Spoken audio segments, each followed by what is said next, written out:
Jam on toast! Hey everybody, welcome to The Jam. I'm Cameron, and today the toast is to the 1991 film based on the 1964 series of the same name, The Addams Family. I don't know how these people do math or grow, but the short sell on this one is that for the past 25 years, the older brother, Fester, has been missing from this weird gothic family, and the family accountant has fallen to debt with a loan shark who happens to have a son who looks an awful lot like Fester. The family accountant and the loan shark decide to use Gordon to pretend to be Fester in order to get at the family fortune.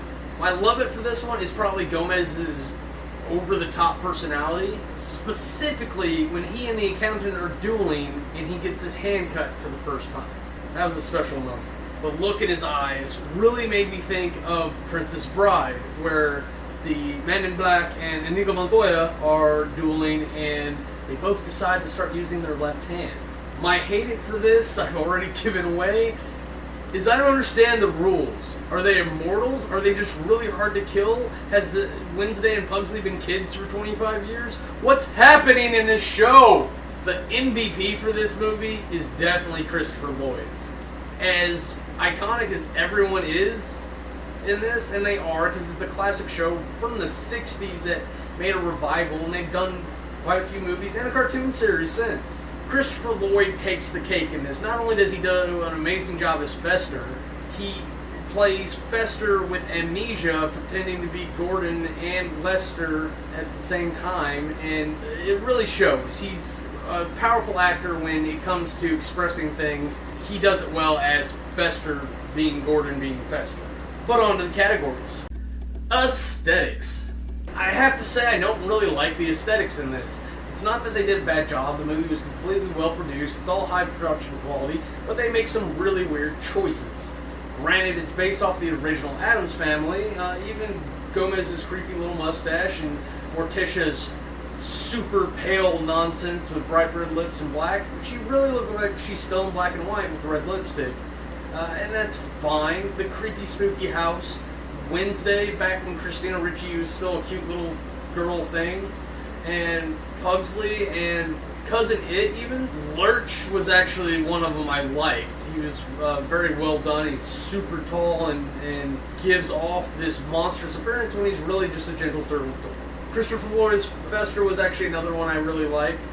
Even some of the normies were kind of weird choices, and they had done up weird things. I don't even know if this was supposed to have been in the 60s or if like time was supposed to have lapsed, because again, none of their math makes any sense. Aesthetics gets a 75. Character development. Despite the characters being a bunch of weirdos, they're all pretty well developed.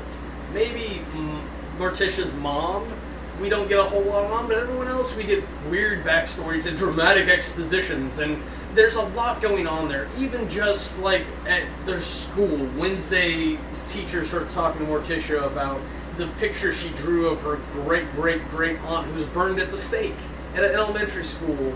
That was her family portrait picture day. And I think that's supposed to shock you, but whatever. Character development gets an 88. Storyline. A weak-ass story. It's not a bad one per se. I really like the concept, and I really wish they had gotten to it. There's a whole part in the middle where you can just cut it out, and I almost got bored and distracted and stopped watching, like, where the dance is. Who cares? It was just an excuse, I think, to introduce Cousin It into it, just to have him there, I think. And break up the accountant with his wife, so the accountant's all angry now and motivated, I guess, to win his wife back, which, whatever, who cares?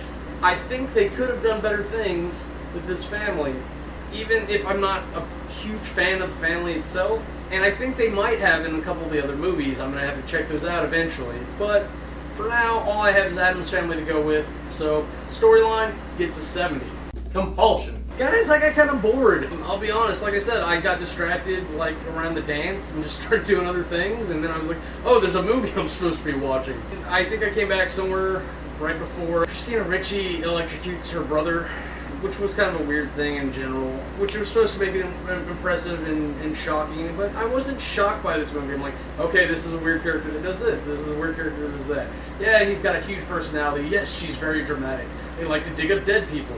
Okay, I'm good with rolling with the story if you give me one to roll with, but if you base it all on shock humor, had the same problem with South Park, it doesn't do anything for me. What gets me going, oh, that's different, or oh my god, I can't believe they did that, is by doing something outside the box, and shock humor is well centered in the box. You've just got to make an interesting character, you've got to take them in a different direction, you've got to give them different motivations than normal, and I realize a lot of that's here. Just make them interesting and then do stuff with them. Don't have the interesting part be the whole thing. Compulsion gets a 60. Now, if you total all that up, you get an average of 73.25.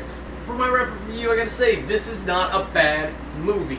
This really isn't just one for me, and probably not one I can recommend. It's like a family of serial killers that don't go on serial killing sprees. Really, that's the one aspect, and probably the hook that keeps most people in, that I would change.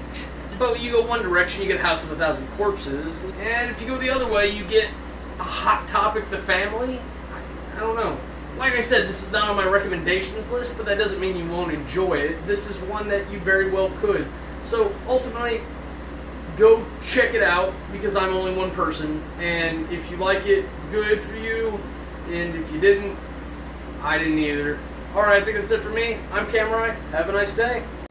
If you want to see anything else we're up to, go ahead and click the annotations, and they'll take you to our other channels.